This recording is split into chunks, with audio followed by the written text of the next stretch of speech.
Idaho Matters podcast is brought to you by St. Luke's On Demand Virtual Care, which allows patients to see a provider from their home using a computer or smartphone with on demand care for common ailments such as a cough, sore throat, or a sinus issue.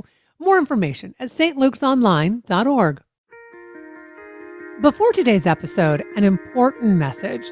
The White House has asked Congress to rescind funding that was already approved for the Corporation for Public Broadcasting. That funding supports trusted, independent journalism like the interview you're about to hear. Without it, Idaho Matters could face serious cuts. Learn how you can help protect public media at boisestatepublicradio.org/funding.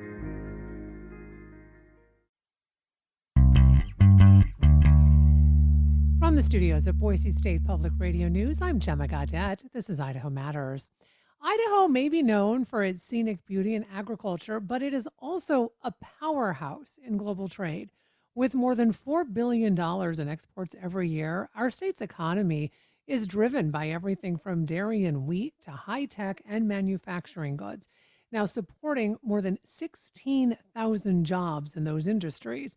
However, while small businesses make up 85% of the state's exporters, many are feeling the pressure from tariffs. So today, we're taking a closer look at how Idaho businesses are navigating these global challenges. So joining us to talk more are Rendy Bell, she's chair of the Idaho District Export Council, and Kristen Kyle McQueston, treasurer of the Idaho District Export Council. I want to welcome both of you to the program. Thanks, Gemma. We're very happy and excited to be here. Thanks for having us. So, Rendy, let me start with you. Can you first just tell us what the Idaho District Export Council is for folks who may not be aware of this? Sure. So the Idaho District Export Council is made up of volunteers that come from different Idaho industries and companies. I come from UPS and Kristen's from Banner Bank. We have a mix of all different others and different sizes of companies. But our goal is to counsel, to educate, and to mentor local businesses. We also identify sources of trade across the globe. We help project finance. We identify key issues and have vital and relevant conversations on that. And then we work really in conjunction with our state agencies, state and federal, that are there for companies to be able to use as a resource. So our goal is to educate and to really promote trade. And Kristen, with that said, I think a lot of people might be surprised at how much export and trade comes out of Idaho. Can you just, I touched on it a little bit in the intro, but can you talk a little bit more about that? Sure, I'd be happy to. Idaho is, as you mentioned, a strong export state, and a lot of that revolves around our agricultural industry. And so we have about $4.2 billion in exports annually, supporting over 16,000 jobs in Idaho. Our largest trade partner is Canada. So we see about $1.6 billion annually going to Canada. It's anywhere from agricultural businesses to tech to really any industry, manufacturing industry, anything like that you can think of. And about 85% of export businesses out of Idaho are small and medium-sized businesses. So a lot more small and medium-sized businesses are exporting than you might initially think. And so it really can be anything from a direct exporter for those businesses going direct and exporting themselves to indirect exporters as well. And those are defined as businesses that are helping other businesses export. So manufacturing a piece that might go into another piece that's exported to another country.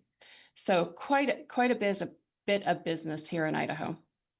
And Rendy, why are exports so important to our state's economy? And to expand on that, what industries play the biggest role? Sure. So, and just as a reminder too, we're so excited for Idaho. We've always been such a vital trading partner as a state.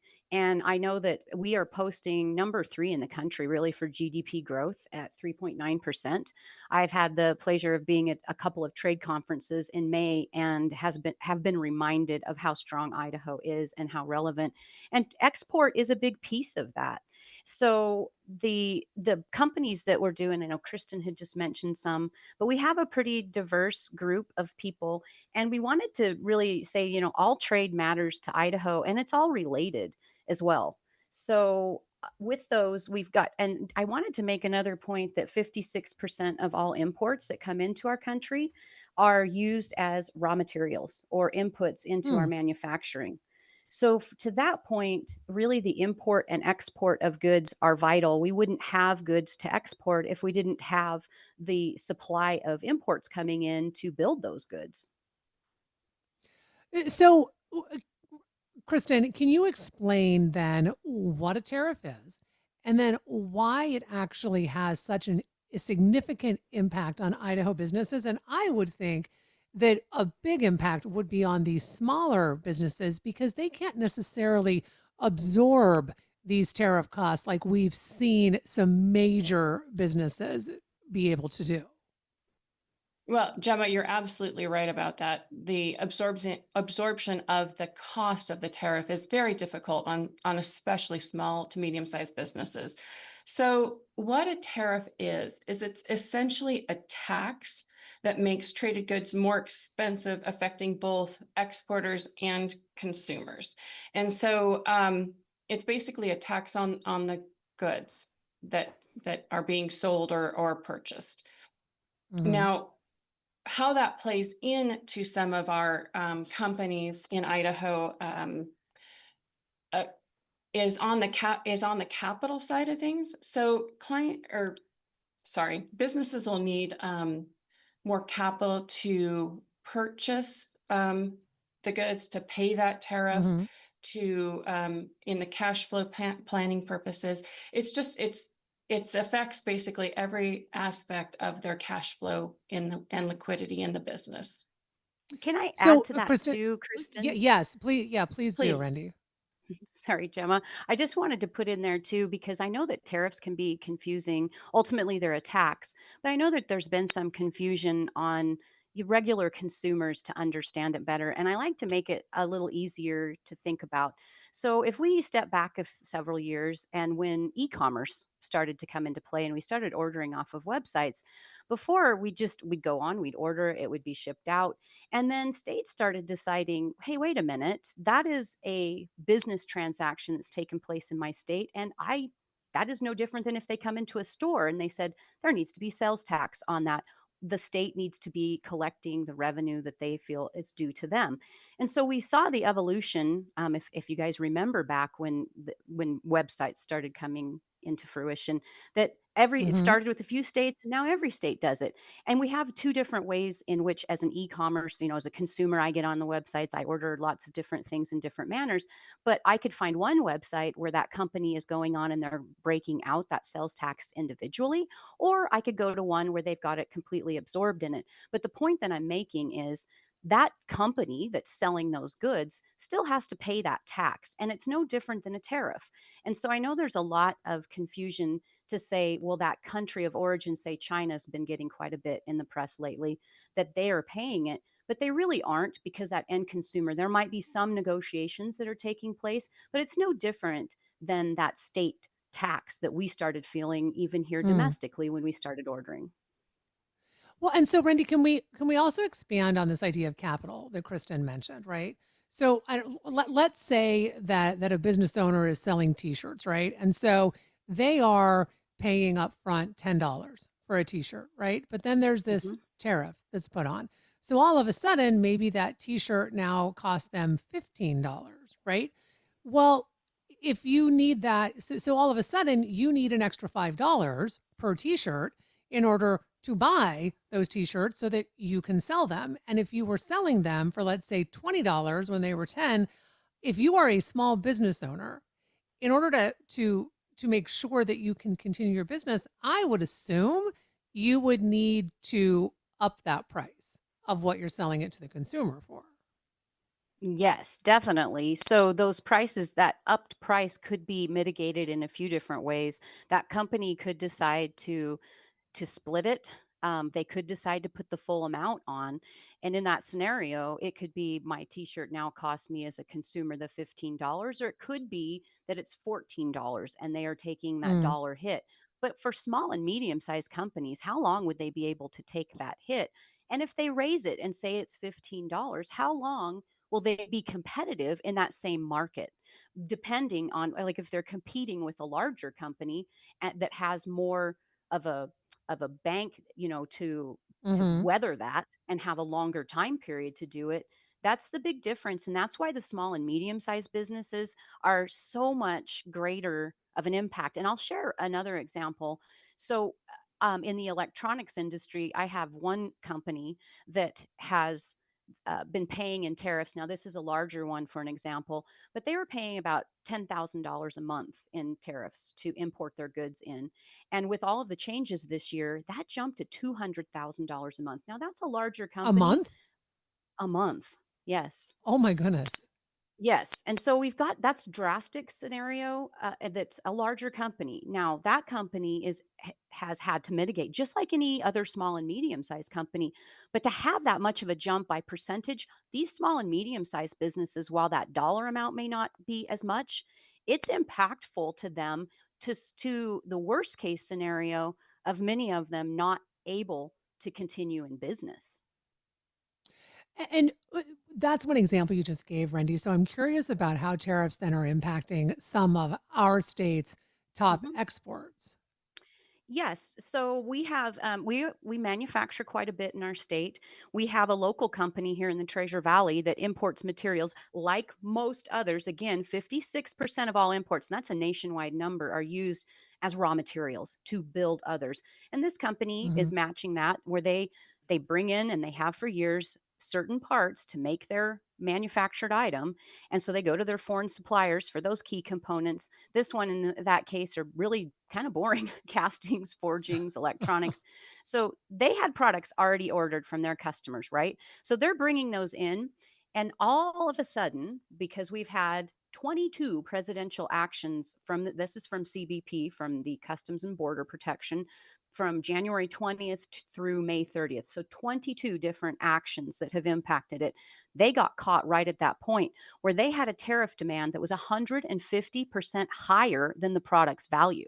So they had an option that they could take one portion of the payment and go by air with reasonable impact, but it Hmm. was $42,000 more, and they had to decline that that shipment. So it was a serious business loss. They had to say, "Well, Yeah. I can't. I've had to choose on this one because that $42,000 tariff for that one shipment that went via ocean was too expensive." So they lost that business sale. And now there have been some customers that have been able to take advantage of that 90-day pause. But as a Hmm. reminder, that 90-day pause on reciprocal tariffs ends July 8th. So it's coming up So, on us. So this up and down and the changes in it are very difficult for companies to navigate. So that one lost the business. I know Kristen has another example of a company here in Idaho as well, where it matters. The money part really, really matters. Access to capital and companies being able to continue their regular business if they can absorb that much of it. so Kristen, tell us about that company and what they're dealing with. Well, sure. So we have a business in Idaho here who is exporting their product to China. They had some shipments on the water at the time that tariffs were announced, and we had gotten up to the very high tariff of about 125%. And so when the goods arrived at port over in China, the shipment was refused because the Chinese party, the buyer, didn't want to pay that tariff. And Mm. so you have now an exporter here in Idaho, a company here in Idaho that has products sitting over in port in China. What do you do with that? You can't just leave it there. So you had to find new buyers in that region then to take that product. Well, to find those new buyers, they had to reduce that price significantly to offload it to new buyers quickly, as well as then reroute that shipment to the new buyer's country. So you have the additional cost then of rerouting that shipment. You have the cost of spending the time and effort of finding those new buyers. And then because of that discount, those new buyers, then you've essentially made a new price for that product, which was never an intended pricing Hmm. power right there. So now you've got a few months then of having to renegotiate contracts with that new pricing in mind, and then kind of step it back up to really the price where it should have been sold at initially. So quite a few unintended consequences of just really that uncertainty and unpredictability of having things change while you have goods on the water. Hmm. So, Randy, I'm curious, how are the relationships right now between Idaho and some of our big trading partners like China and Taiwan? And I believe Kristen said our biggest one is Canada. That's a great question. I know with Canada, because they are our largest trading partner, and especially from the agricultural side, that it's been challenging. There's been quite a bit of conversation at the trade shows. I know that one of Kristen and I's colleague that spends time at the trade shows, that with the boycott of American goods, U.S. goods in Canada, that's been impactful. But there's been quite a bit, and it's going to be difficult to come back from that perception and that lost business from it. So uh, I would say that it's been damaging to the Idaho brand, but we do have, there are some things that we can be looking at here to make that better. And I will say that there are, I want to have something positive from this. And so I will say that on the trade front, we have one negotiated trade agreement with Britain right now, and that 17 others are in negotiation. And one quick example of one that looks like it's going to be positive is Indonesia, where right now they have an $18 billion exclusion on US goods that they're discussing. So that would be less tariffs on our US goods going there, and also talking about relaxing the local content rules. So it is challenging, but I think that if we Hmm. can stay focused on what we can do with it and what resources are there for the companies.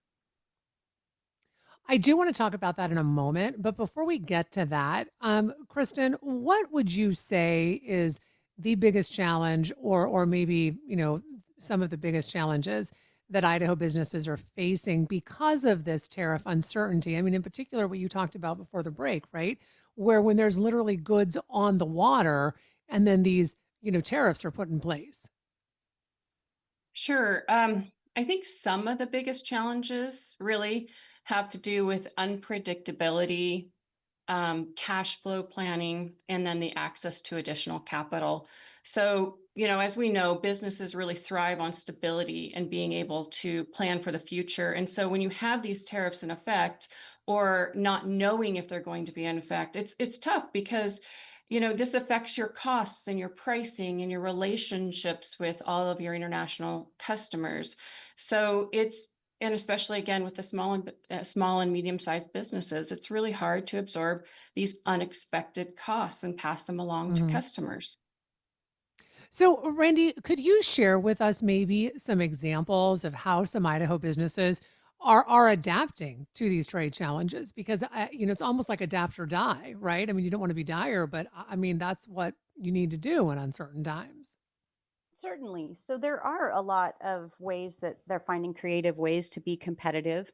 There are some general things like taking advantage of foreign trade zones. We have, I know here local in the Treasure Valley, we've got some great trade associations that have been able to help customers. And that's not a new thing since this has happened. It's really being able to plan for their business. We have ones that are ultimately taking this opportunity to focus in on their supply chains and be more efficient with it, trying to find better areas of which they can. And I know that it's been in the past, probably at least 8 years, that companies are looking for other sources for their goods. That's one way. I know that a few have stepped over to other countries to offset the China impact. China right now is about 55% on the tariffs, but some have moved over. I know Vietnam's been a popular location.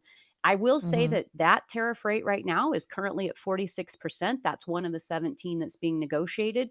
But there are some options, and small and medium sized businesses are a bit more nimble than larger ones to be able to do that. There are there's a few different things that they can do by different markets. They may actually, with that efficiencies in their operations, they can help to offset additional costs. They could focus little bit more on their markets, and maybe they're going to focus on a domestic market a little bit more. That doesn't help the exports, and we really love having the exports as a focus, because on when we talk about trade imbalances, the only way to increase that, right, if we can't decrease the imports, then we got to increase the exports. So Mm. but there are a few different things that they're doing. So, Kristen, what role then does the Idaho District Export Council play when it comes to supporting exporters across our state, in particular right now? Well, the Idaho District Export Council is really here as a resource to help connect parties. And so we're here to help facilitate commerce within the state. We're here to point out additional resources to help maybe on the funding side, on some we have programs called the STEP grant, which is the State Trade Expansion Program. So it's a joint effort between like the Idaho Department of Commerce and the SBA to help get grant money for some businesses that might qualify to help expand their export markets or their attend trade shows, things like that. We're here to really connect the businesses with the local exports and the resources within the state. So, this might seem kind of like a silly question, but before we wrap up, I really do want to ask it in case there is something here. And that is, Randy, for folks who are listening today, I mean, can they support Idaho exporters and their businesses? I mean, if they're exporting, I mean, what can we do? I mean, I think it's important to be educated, and hopefully this conversation is doing that. But what else can folks do? Yeah, that's a great question. So one thing that we can do is advocate with our legislators to make sure there's been there's been a lot of government programs that have been at risk. I'll put in a nice plug that Idaho is one of 5 locations for the Rural Export Center that covers multiple states, and it's here. And Idaho, Kristen had mentioned the STEP program. Idaho is one of the largest states to take advantage of that. So we would love it if everyone were aware and letting their legislators know, trade matters, that we need to have those resources available for these companies because it's important to all of us. So that's a few different ways, and then just being educated in general of what's going on, in our country right now, and making sure that we just stay critically focused on business and what the business is that matters and how we can do best with that. Well, I want to thank both of you for taking time to talk with us about this today. Again, such important information for folks to understand and be educated about how all of this works. A big thank you to Randy Bell, Chair of the Idaho District Export Council, and Kristen Kyle McQuestion, Treasurer of the Idaho District Export Council. You've been listening to Idaho Matters from Boise State Public Radio. I'm Gemma Gaudet. Love this podcast? It's powered by public media, and that's under threat. Help keep it going. Take 1 minute at boisestatepublicradio.org/funding. Your voice matters.